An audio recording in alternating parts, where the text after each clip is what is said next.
Listen to why it's never ordinary at Bet365. Gambling problem? Call 1-800-GAMBLER. 21 plus only. Must be physically located in Ohio. T&Cs apply. In-app only. This episode is brought to you by Progressive Insurance. Whether you love true crime or comedy, celebrity interviews or news, you call the shots on what's in your podcast queue. And guess what? Now you can call them on your auto insurance too with the Name Your Price tool from Progressive.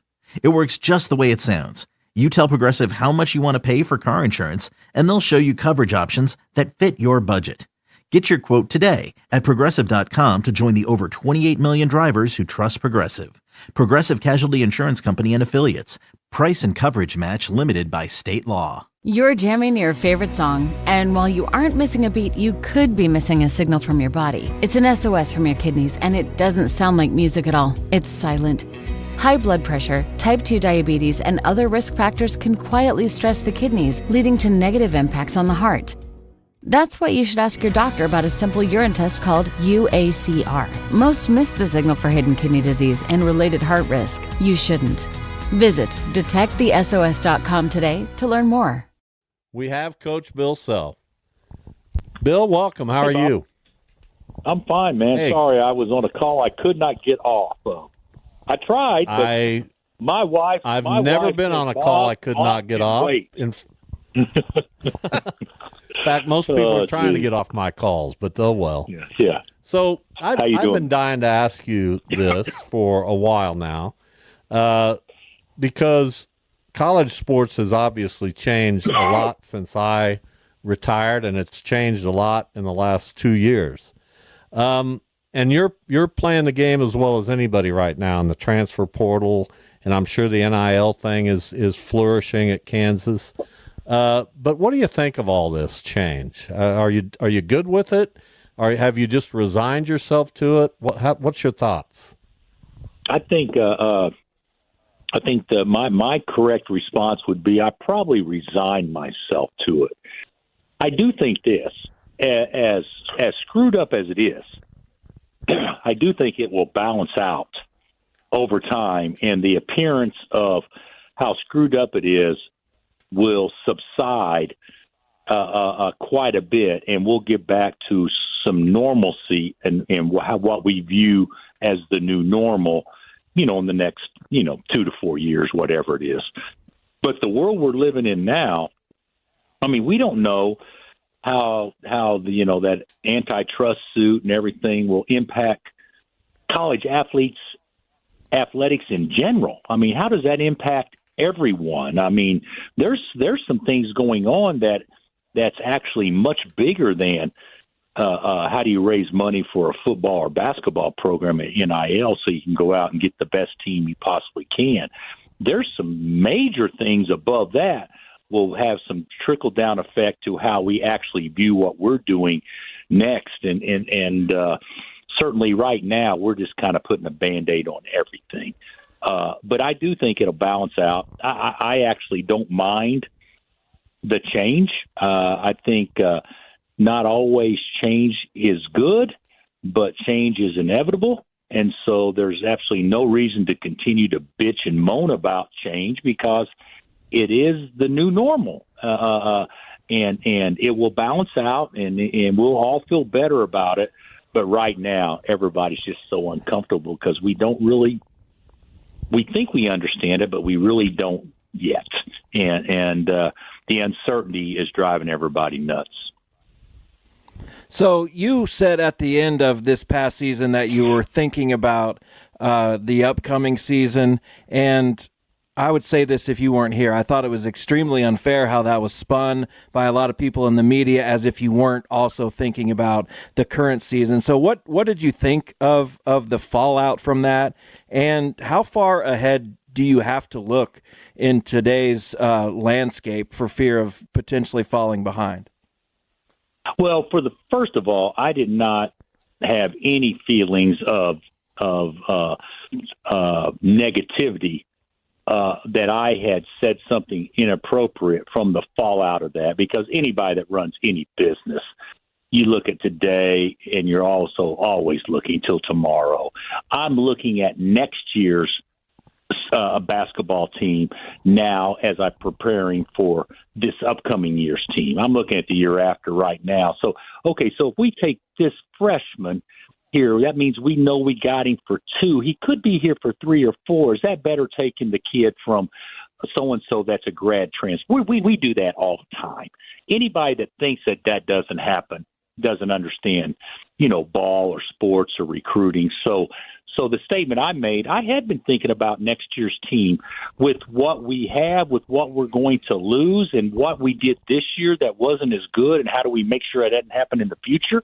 Absolutely. So if that was said or if that was taken in a way that made people think I wasn't thinking about this year's team, obviously, the context of that was way out of proportion. I think about what's happening next year all the time during a season, and that doesn't mean in any way, shape, or form I'm compromising that season at all. But I will tell you this, there were some things that happened last year that I think we need to make sure that we avoid moving forward. And, with the NCAA, with taking the 3 scholarships away and all those things, Bob, you have to be thinking about how it's going to impact you in the future and that kind of stuff. So, yeah, I said that, and that's exactly what I meant, and I stand by that. Coach, how much different is it for you now compared to 10 years ago when you're looking at high school kids and looking at these freshmen that you're going to bring in that you're planning to have for a couple, 3-4 years? And now it seems like everybody's just going to the portal because you can find guys that are seasoned, and I understand that. But do you like the way it is now? Do you prefer the way it was? Do you miss things about that? Or how is it from a coach, especially at somebody at the University of Kansas? I actually think the days of our fan base watching kids grow up in front of your eyes, I think are going to be minimal. And I think that's one of the great things about coaching is the development that occurs between the ages of 18 and 22, let's say. And also, that's one of the great things about fans, in my opinion, Bob, is fans watching kids watching Devontae grow up right before their eyes, or whoever it is. Now, the way it works and the way the rules are set up, which is fine, it's just different in that that's not going to happen as much because the kids that are good enough to leave early, they're going to leave. And the kids that aren't good enough to leave early, they probably won't be patient enough to stick around, especially if their role and maybe the money isn't exactly of what they could get somewhere else. And so, it used to be, Bob, kids stuck around in large part maybe because they liked the school, they liked the development, they liked the opportunities that they saw moving forward. But also, if you left, you had to sit out a year. Now, with the new rules that makes it easy, regardless if you're a 2-time or 3-time or 4-time transfer, you're going to be eligible at the next place immediately. So if it doesn't go really well at the place you're at, why wouldn't you just look to go somewhere else? Or if it looks hard, or if you recruit a kid underneath you that could possibly beat you out reputationally, they think he's going to be really, really good. But if you left, you had to set a year.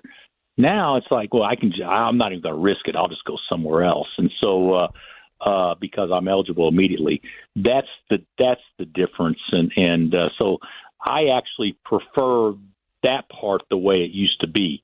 But I also will tell you this, if you need to get well quick, it's a lot easier to get well fast now than it was a couple of years ago.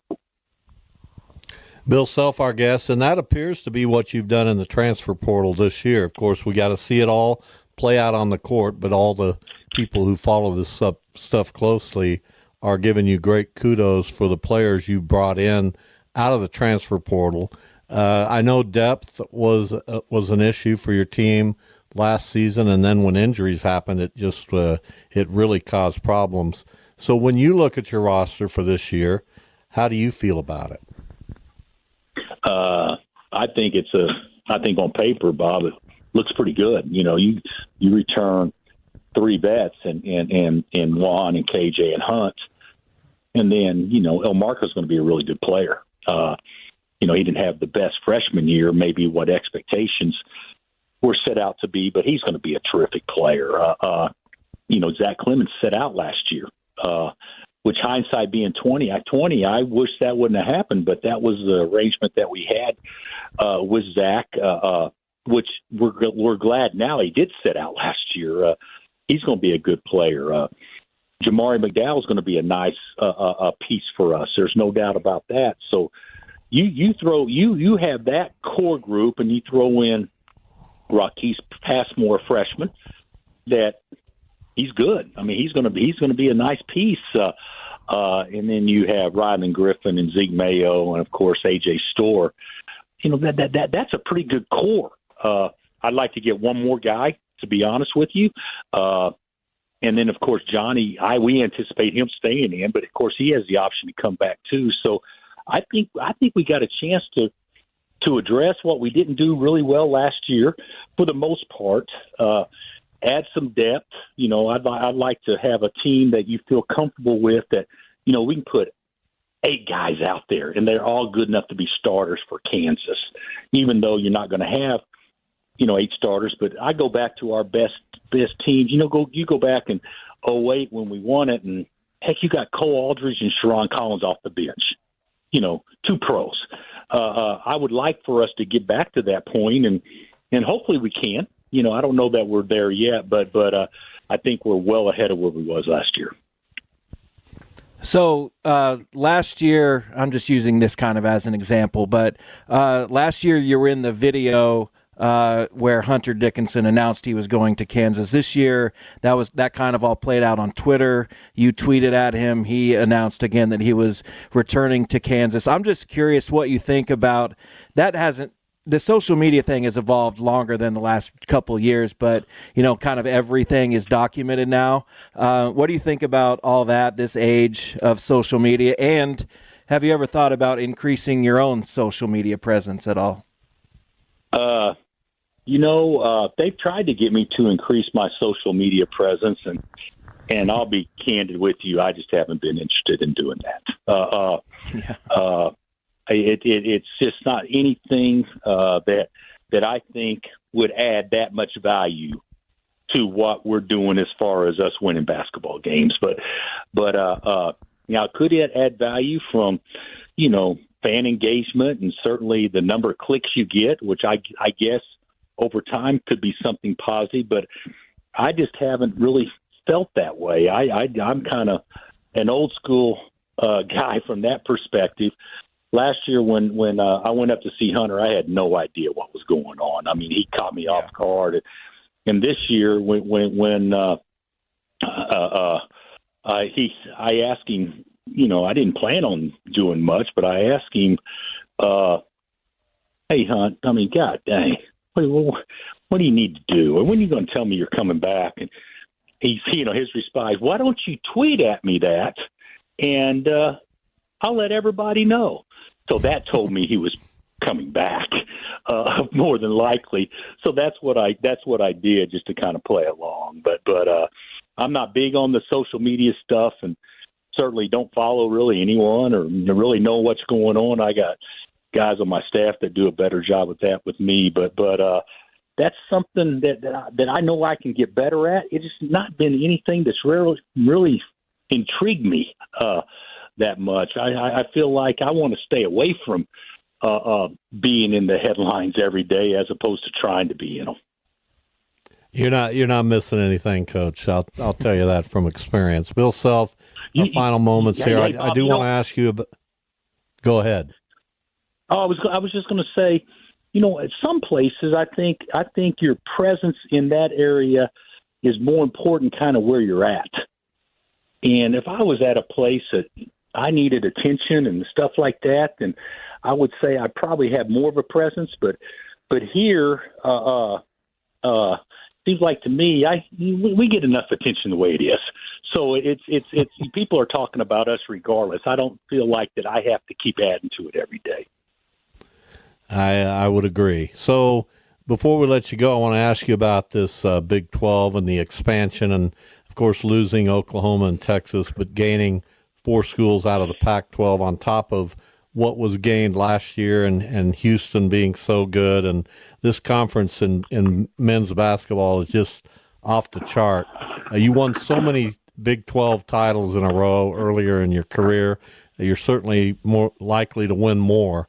But, man, what a dogfight it's going to be now, right? Yeah, it's different. I think that we won our fair share there for a pretty long stretch. I guess 17 out of 20 years. The last 20 years, we've actually won it.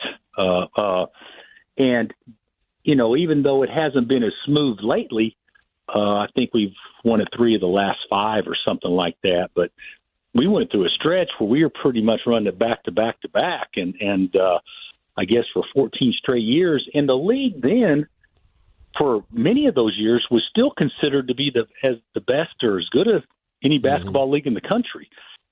And now I feel like it's just on steroids. Next year, I was on with Andy Katz a little bit earlier today.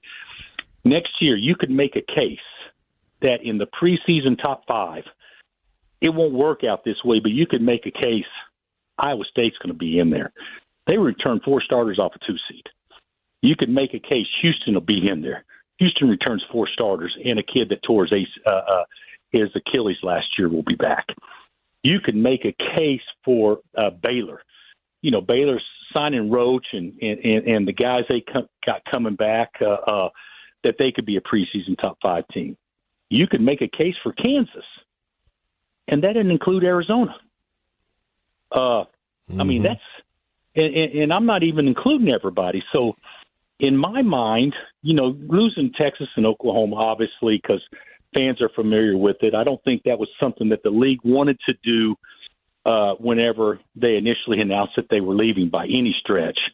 But from a basketball perspective, I actually think that we've done pretty good. And I think our league will be as strong or stronger than it was this past year. And this past year, it was thought to be the very best, and I certainly see the same thing moving forward.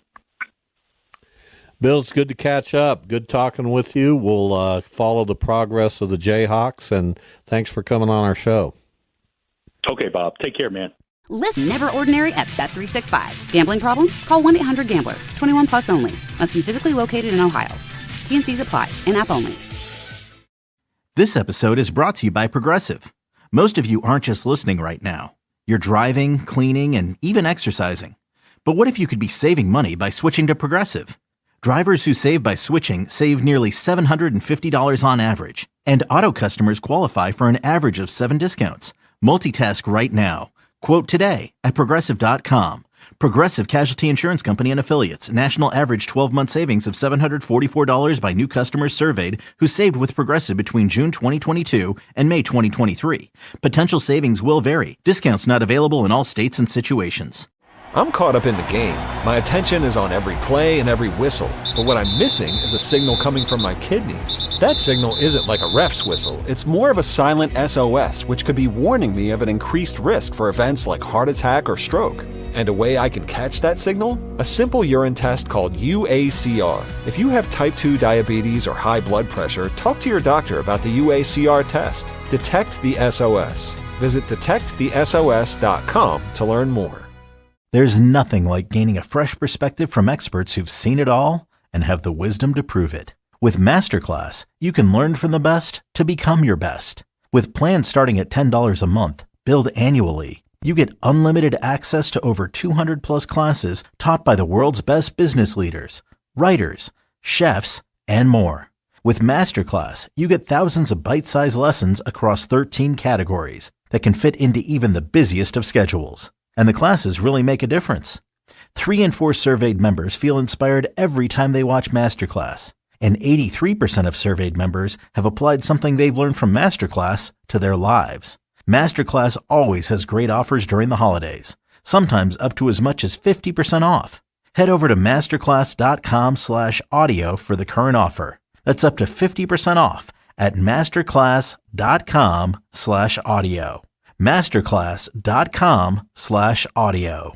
Starting your own business can be intimidating. Suddenly you're wearing all the hats. Designer, marketer, customer support, shipping expert. It's a lot. That's where Shopify comes in. Shopify is the global commerce platform powering millions of businesses around the world and 10% of all e-commerce in the US. Shopify has your back. With hundreds of ready-to-use templates, you can launch a beautiful, professional online store that looks and feels like you. Need content? Shopify's AI tools can help you write product descriptions, headlines, even enhance your product photos. Want to grow your reach? Easily create email and social media campaigns to meet your audience wherever they're scrolling. And with Shopify's world-class support, you'll have expert help for everything. Turn your big business idea into with Shopify on your side. Sign up for your $1 per month trial and start selling today at shopify.com/Odyssey Podcast. Go to shopify.com/Odyssey Podcast. Shopify.com/Odyssey Podcast.